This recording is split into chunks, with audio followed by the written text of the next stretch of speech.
Hi everybody, Miles here, the golf professional at Southwark Park Golf Club. This week I just wanted to speak to you about one part of your swing and one crucial part of your swing that might make a big difference and something you can practice in this, not even early season, this pre-season part of your golf where there is time to work on your game before Easter kicks in and you start taking it a little bit more seriously and trying to get some good scores going. So one of the things in golf which we can make as something that's less variable is your backswing length.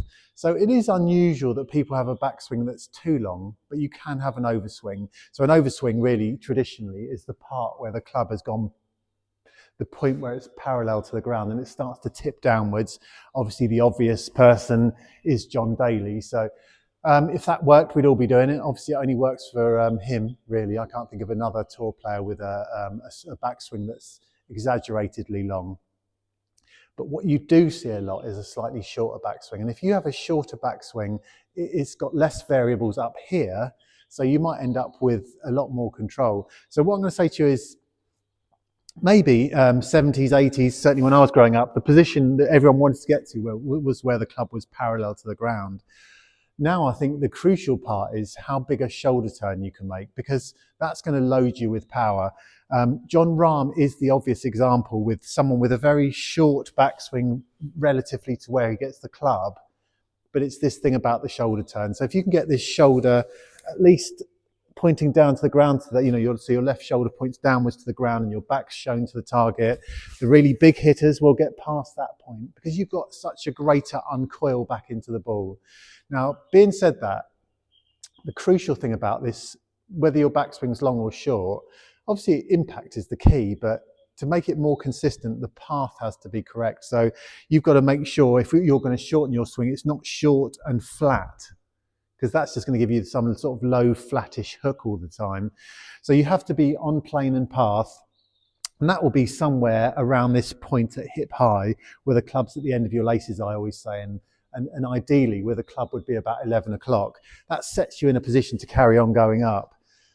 So a lot of people, and you will see it on the tour a lot more, with this quite straight left arm and a relatively short backswing, but it's loaded with power. Now obviously if I'm only moving it to here and back down again, there's going to be less variables than there might be up here, where say, I could get the elbow high or the club sort of laid off or my wrist in the wrong position. That one little part of your swing, shortening this part of your swing here, could give you a little bit more control. So let's think about changing that part first. So once you've got into your setup position and you're happy and all these things are nice and square in the address position, then you can start to look at how far can I take the club back and still stay in control of it. And I'm going to say, for most people, what's going to feel like about 10 o'clock, 11 o'clock maybe, with your arms in this nice high position, extended with a big shoulder turn. And that position, if you can keep the pace of it nice and calm, because the one thing about a short backswing, it doesn't want to be short and fast. It'll be very hard for you to time the ball. So if you're going to feel like you're going to shorten your backswing, I think firstly you want to work on bringing the speed down a little bit of the initial move, because that's the bit that's going to dictate from there on in. So just make sure if you're shortening, let's just ease it away.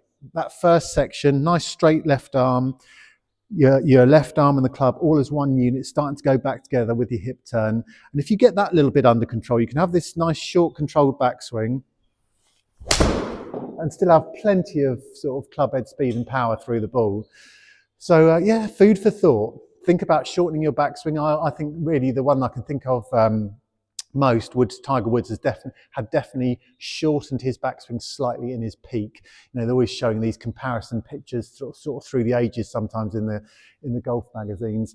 And yeah, shorten backswing, more control.